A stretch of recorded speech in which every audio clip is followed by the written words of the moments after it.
everyone. This is Devonna Watson. I'm here in studio today with Miss Ieshia Austin. She is the director of the African American Heritage and Art of Dublin Incorporated. How are you today? I'm great. How about yourself? I'm all right, Miss Austin.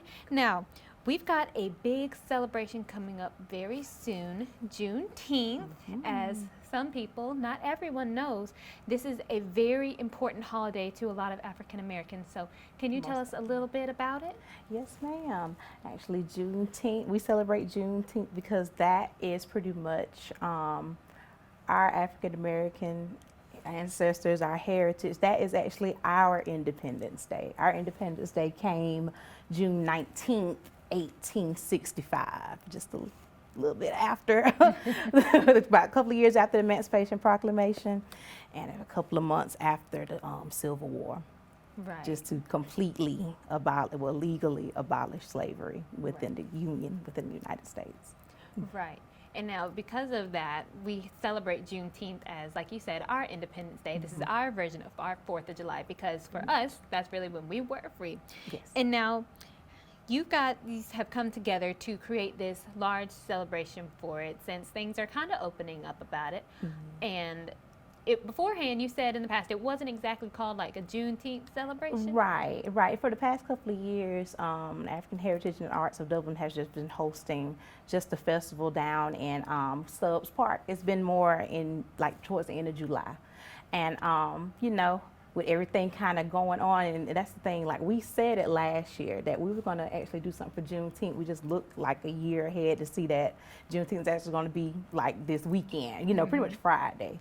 And it was like, we can kind of like do something with that, because like me and my family, my friends, we'll go travel to go celebrate Juneteenth. And it's just like, I feel like Dublin is just so rich and everything. I just feel like we should be able to celebrate ourselves right here at home. Right. You know, so it was literally like just a collaborative effort. We just saw a couple of our classmates already planning you know, just with COVID-19 and all that, we're just gonna come together and do like a cook-off.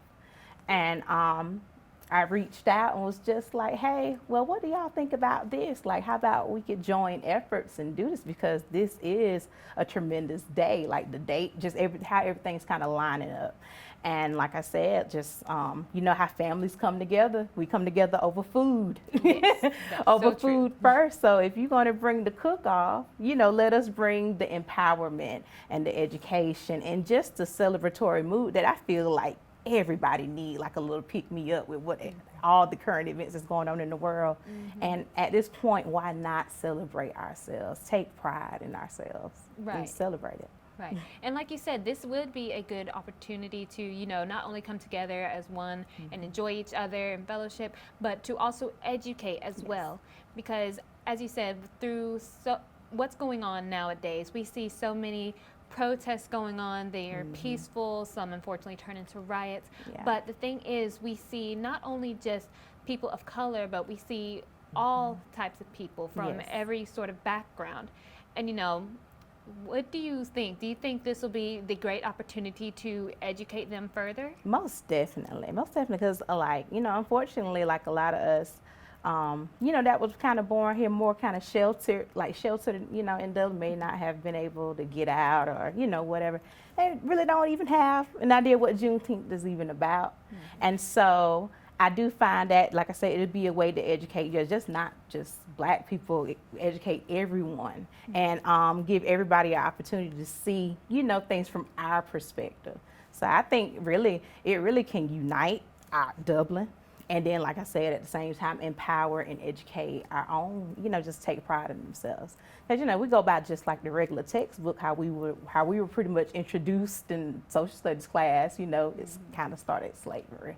Right. You know what I'm saying? So it's just, you know, let's see, you know, we're living, of course, you know, as just a continued progression, you know what I'm saying, of freedom and equality and stuff. So it's just like, why not get that background for you, so you can take pride in, you know, this red, white, and blue. Take pride in what it is that wherever you live and all that. Just take pride in your own heritage and history. Right. And I mean, that's a type of world we would love to live in, because Right. some people, you know, unfortunately don't get the exposure, you know, like you said, in Dublin, it's a little sheltered for some people. Yes. But, you know, being able to go out there and find true pride in your own skin, that's definitely something, especially a lot of young people would love to feel. Most definitely. And now, you said you guys kind of just came together over social media. Some of your friends just come together like, hey, let's do this. Yeah. So how long ago was this? How long did it take you guys to kind of just About 2 solidify? weeks. 2 weeks. Okay. All 2 right. weeks, yeah. 2 weeks, literally. And like I think we just all seen each other Saturday. So from just like a Facebook message, we all in a group, created an event, did some video messaging when it came to like, what do you think about this? Just putting it all together, and who it is we would want to, you know, bring in to help educate, and you know, Lord, just not introduce, but you know, just present, you know, and just like with people that we have like right here in Dublin, just to be proud of. You know, we don't really have to look in a like a textbook to be like, yeah, my you know, my hero is Dr. Martin Luther King. He is somebody great to look up to. But you know, we have great people here like Mr. Ernest Wade or Mr. Gary Johnson. You know, we have our hometown heroes, so why not celebrate them too? Right. And I mean, why not? Yeah. Now, before we continue, we're going to take a small little break, and we'll be right back. Okay. Hi, I'm Helen Powell. Been serving the Middle Georgia area since 1985. If you would love an exciting career, please call me. Careers in Cosmetology, 129 North Franklin Street, 272-1967.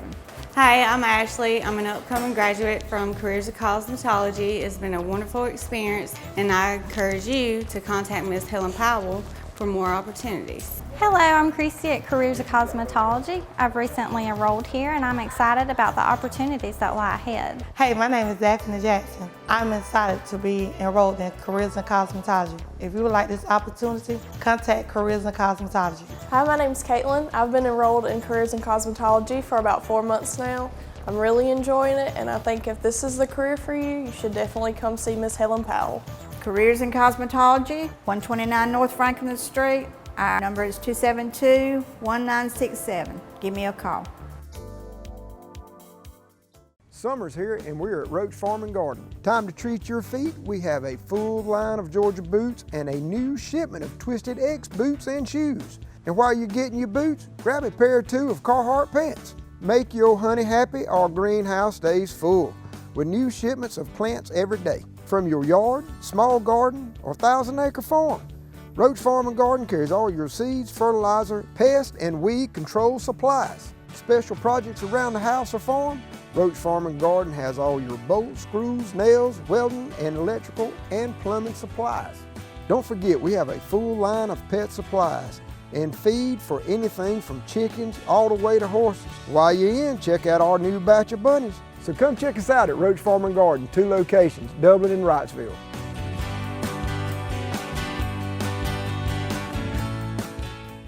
Hello, everyone. Welcome back. I'm still here with Miss Austin. We're talking about the upcoming Juneteenth celebration we've got going on. And now, we were said earlier, you and your friends kind of just came together and collaborated to kind of celebrate and, you know, let a lot of people feel empowered as, you know, just one big community to celebrate as well as educate. And now, whenever you were making plans and stuff, of course we have COVID-19 still going on. Were there any major concerns about this?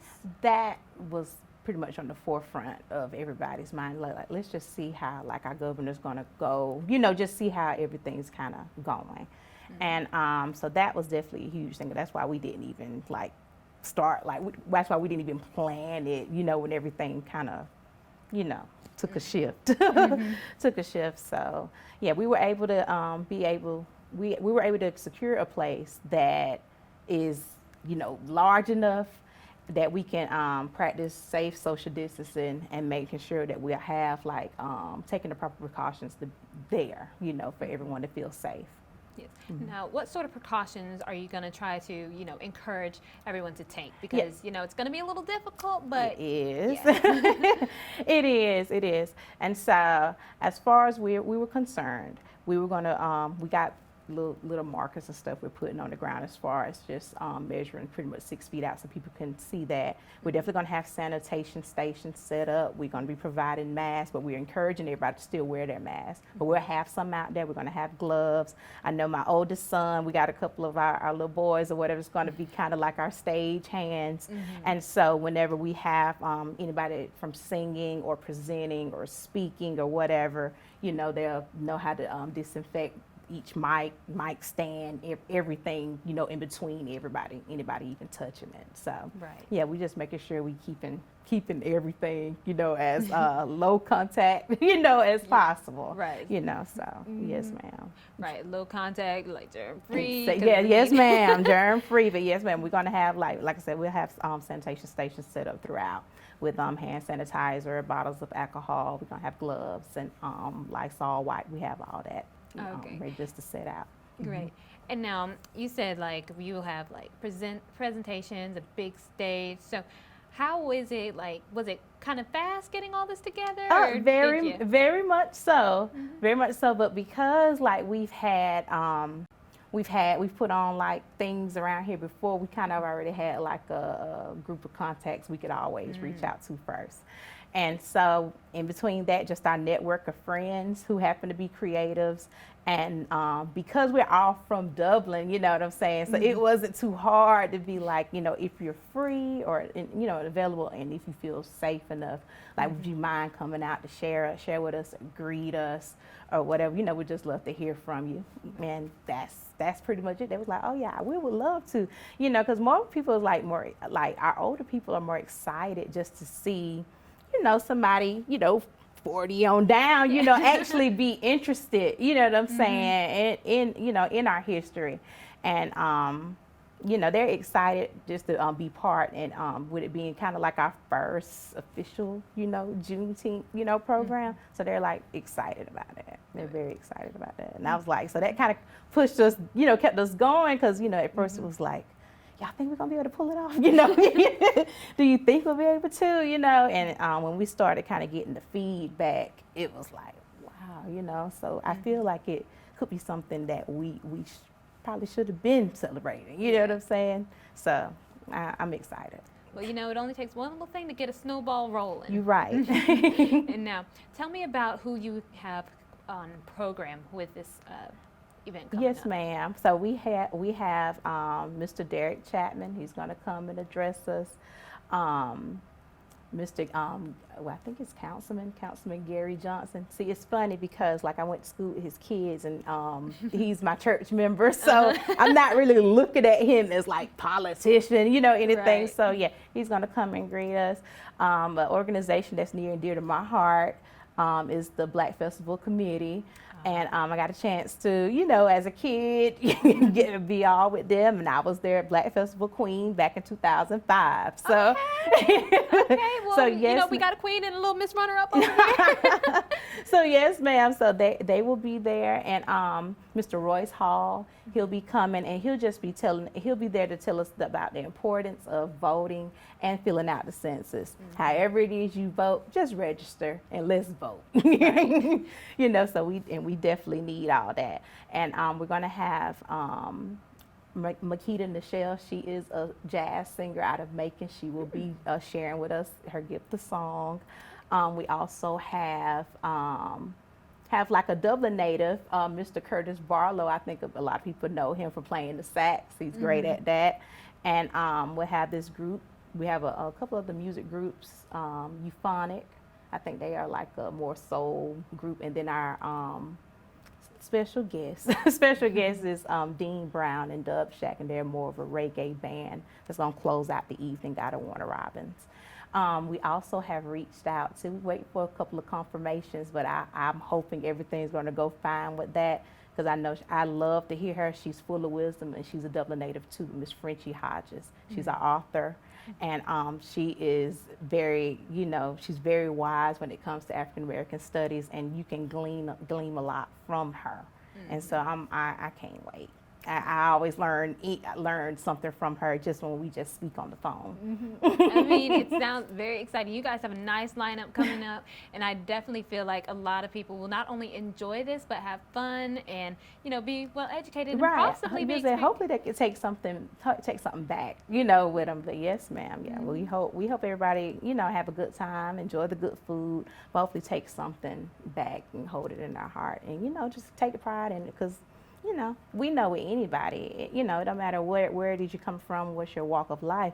We all go through sometimes whenever you just feel kind of down, and so sometimes you have to look within yourself and be able to kind of pull yourself out there that you are worth it, you are great, and so you got that inner pride. And sometimes I feel like maybe some of our kids are misunderstood because they really having like a self-identity crisis.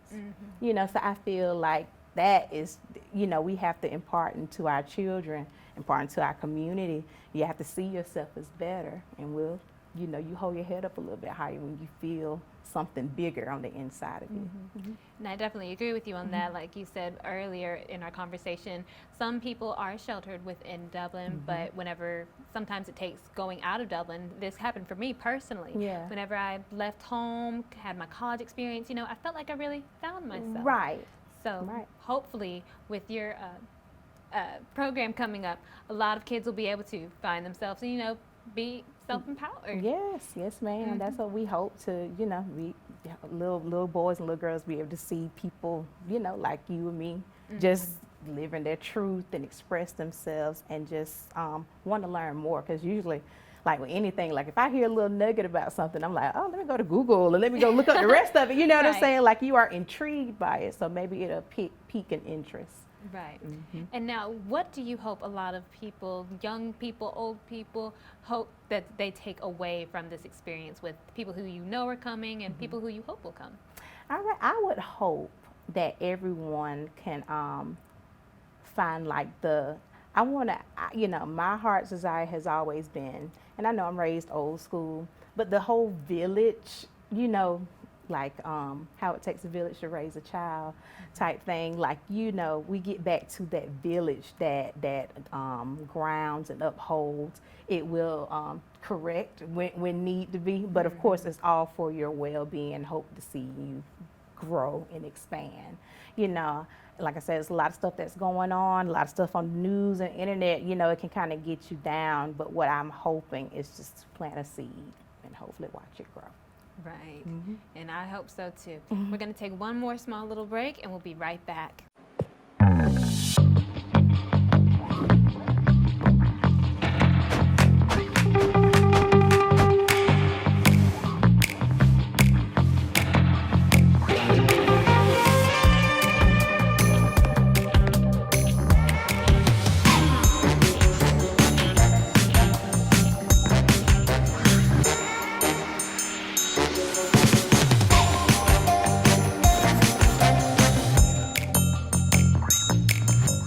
Quality products and installations since 1985. That's 4 Seasons.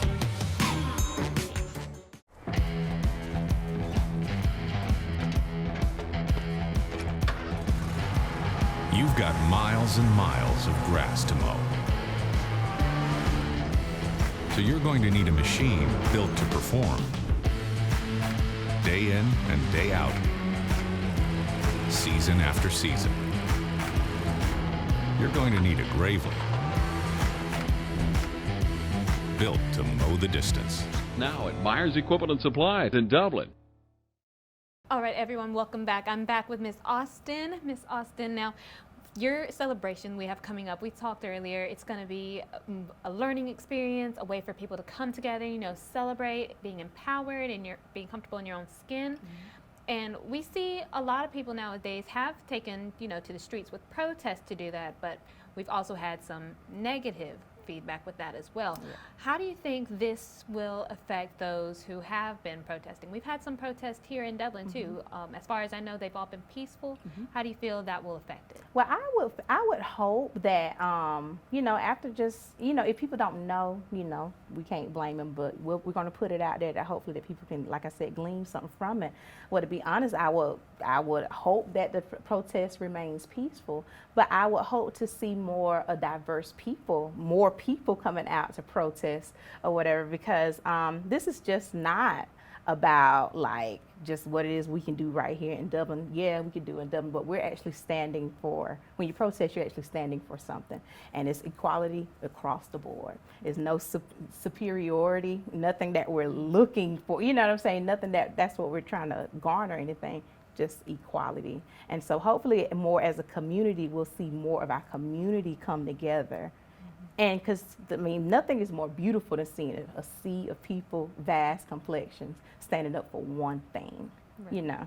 So as far as the protest, I'm for it. I'm not for the rioting, you know what I'm saying? No. But for the protest, I'm definitely for it, and it's better when we come. We do more things, we get more things done when we come together. Right, and I definitely agree with the passing of George Floyd, that unfortunate event that has happened, that definitely shook not only the U.S. itself, but I can honestly say the world its core. Because what many have said, we witnessed a public lynching. And I totally agree. And that, to me, that was like, throwing extra salt in boiling water. You already had these instances. There's been these microaggressions that's been going on for years.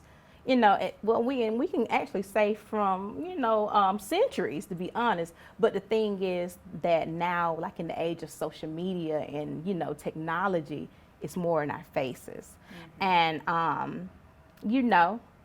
this one, I think something about the George Floyd one, it hits a little bit more home because it wasn't like we caught the end of something. America was able to see the whole encounter. And to me, it is triggering. Like it brought me down, like I know him like personally. And there is a kinship we all do share, and I'm talking about the entire human race. And so it was just like, if you don't feel some type of way about that, like, come on, you know what I'm saying? So yeah, that is definitely, I would definitely say that it's like throwing extra salt in boiling water.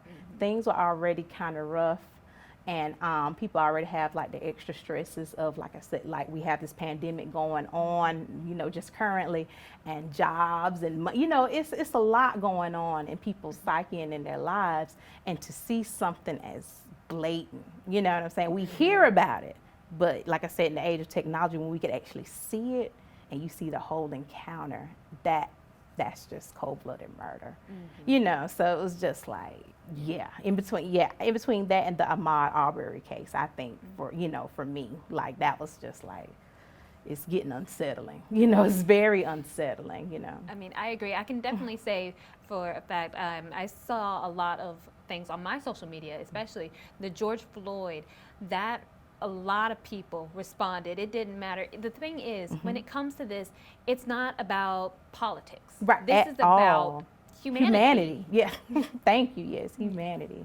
But that is definitely, you can say this is shaken a lot of people to their core. But at the same time, it's a good and bad thing, because we have a way that people were curious. They're like, okay, so let me open my eyes to something that apparently I don't know anything about. Right. What you guys are putting on with your program, this is the opportunity for them to learn about this. Yes, absolutely. And that's what we hope to give. That's what we hope to give, just to see like our perspective. Because, some people, you live in, you carry on your day-to-day tasks, and you live in your own little bubble. And sometimes you just hear about things, you know what I'm saying, but to actually see it, and I feel like, like I said, it is a good and bad thing, because if everybody couldn't see this, we couldn't have the dialogue. It's a lot of dialogue that's going back and forth.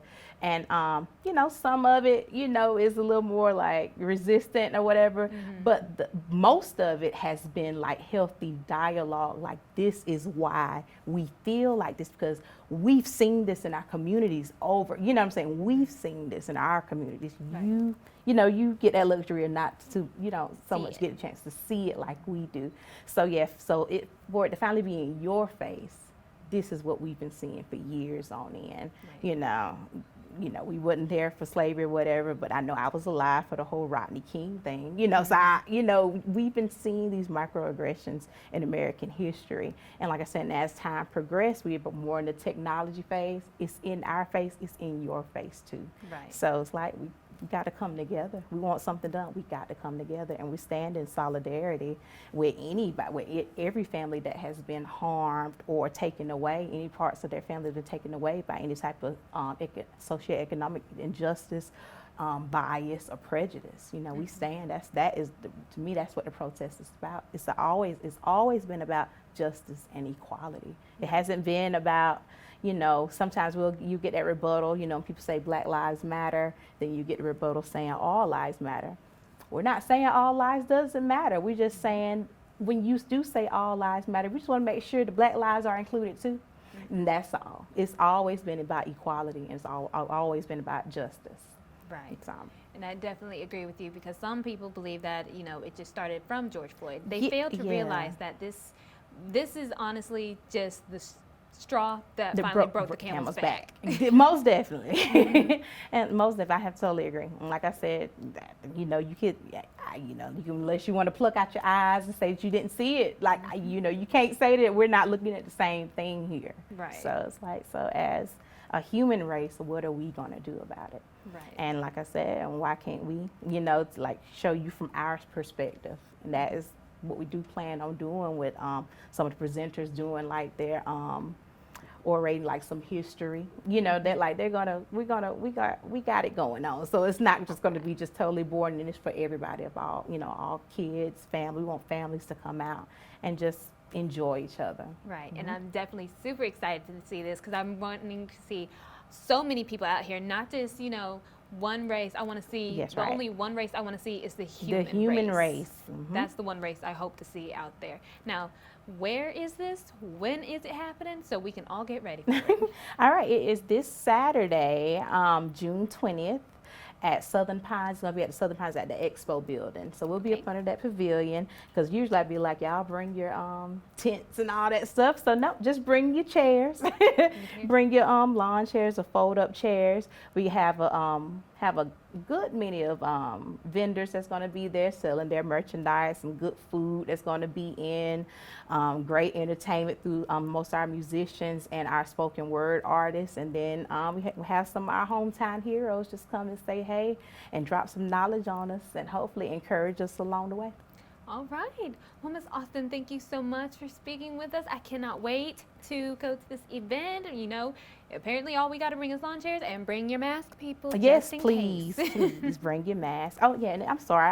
I think I put the time up there, but it starts at 12. It's going to open up at 12. All right. And we say we're going to trail on off to about 7. All right. 12 to 7 at Southern Pines in the pavilion, correct? Yes, ma'am. All right. Well, everyone, I hope we certainly see you there. Miss Austin, thank you so much for coming to speak with us. Thank you for having me. And I can't wait.